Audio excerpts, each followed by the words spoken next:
Hey, what is up guys? So we got some fresh news from the official Konami website that there is going to be some great reprints. So, I like their title, Building Battle Pack 2, Part 10, Dem Ultra Rare. It should have been Dat Ultra Rare. But anyways, let's go ahead and jump straight into the reprint because that's what you guys are excited about. So, we got Fog King, High Priestess of Prophecy, Dueling Knight, Vajrayana, and number 11 Big Eye, and a Safe Zone. So let's go ahead and go into in-depth what this actually means for the metagame of Yu-Gi-Oh! Perhaps in the future, because it all kind of revolves around what actually gets hit in Dragons. But anyways, let's go ahead and kick it off with Fog King. If you are unfamiliar with Fog King, he basically comes down to a level 7 monster that you can just normal summon. So that means easier access to number 11 Big Eye, and, of course, Draco Sack. Probably the most relevant rank 7s in the game. There's going to be perhaps more rank 7s in the future because, Fog King, there's going to be a lot more high-level monsters that you can just normal summon. But anyways, this card also has an alternate effect of neither player can tribute monsters, so that's pretty good. Maybe if you're playing against Frog Monarchs, you're playing against Hieratic Dragons,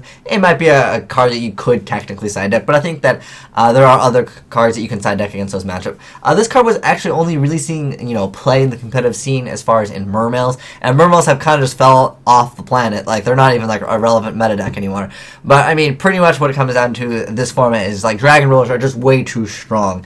But after the deck gets hit, perhaps, there'll be a lot of other decks seeing some play. One deck off the top of my head that is already a pretty good deck, and, since this card is getting a reprint, this is probably the most expensive card in the entire deck, High Priestess of Prophecy. A lot more players might be interested in actually building the deck, but however, I do want to mention that there's a lot of cards that are ultra rares. I mean, you pretty much need 3 Spellbook Secrets, you need the Tower, and you need the Masters. There's a lot of cards in that whole deck which are secret rare and ultra rare, so the deck is still kind of expensive. So maybe if we get some common Spellbook of Secrets, the Searcher or the Magician, like I said, like the whole entire deck is like foil. So I don't know if it's the best idea. It'd probably encourage some players to play it, but like I said, a lot of stuff is foil. Keep that in mind. We have Big Eye as a reprint, so if you really want to, you can get rid of yours now. Some players were worried about Draco Sack getting a reprint. The way I look at it is, Judgment of the Light was not that far away, and Galactic Overlord is obviously a long time away. And let's be honest, Big Eye is probably one of the most insane rank 7 monsters in the game. I mean, stealing monsters, there's very few cards that allow you to just steal a monster in the game. And so with the reprint of Big Eye, prepared to have your monsters taken. Next up we have Dragooning Knight Vajrayana. This card was screaming for a reprint for so long. Everyone wanted a reprint of this card because, Dragoonies is a structured deck, and you have to buy this card, and you have to pretty much you need to play 3 of them, and this is pretty much the only expensive card in the deck. And it's kind of unfortunate to any of the players that built the picked up 3 structure decks thinking they were going to play Dragoonies when you really need this card. So this is a great reprint. We still need that reprint of Emergency Teleport though, Konami. Where's a reprint on that? That is a card that was really asking for a reprint.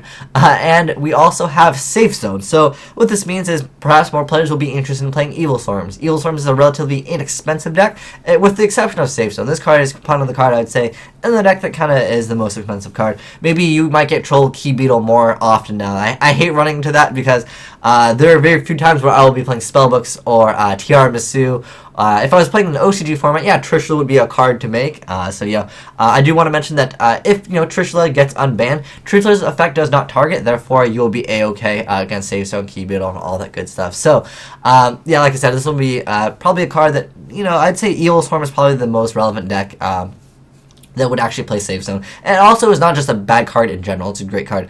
Next up, I do want to mention that there is this new Girgia card. I actually don't know its name. The translation was like, to the point where it wasn't even a Girgia, but it is a Girgia monster.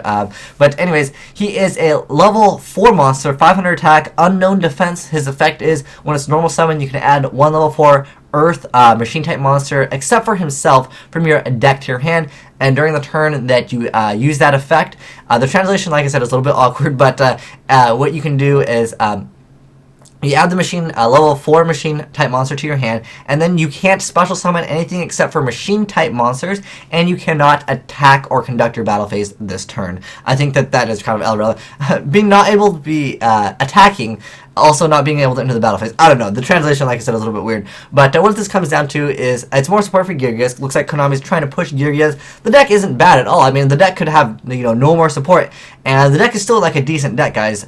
But the thing is, right now with Dragon Rulers completely dominating this format, I would say it's very difficult to encourage some other players to try other things because that deck is just really strong. But what this means is if you're playing Girgias or playing against them, be expected to run into a first turn Girgigant X a lot because that just allows them to have a first turn play that allows them to throw up a pretty decent sized monster and get a free +1, and they can search out this card, and then, you know, they can kind of recycle. And I think that this card can get pretty nasty. This card's looking pretty good. Obviously, you can't conduct your battle phase or attack. Like, why do you need to mention both? But I think the name, that wording will probably get changed in the future. So, yeah, like I said, guys, be on the lookout for, I would say, spellbooks. That is probably going to be more popular, as well as Dragoonies in the future. But like I said, if you want to check out the full read, I mean, it's a pretty short read, you can check so in the description box below. But thanks for watching, guys, and let me know what reprint you guys are most excited about. For me, I'm actually more excited about Save Zone than anything, because, you know, I feel like that card probably deserved a reprint. Also, Emergency Teleport. I mean, Emergency Teleport went to 3 and then nothing really happened. At least give us a reprint of that card. But anyways, thanks for watching, guys. Asian Eyes signing out.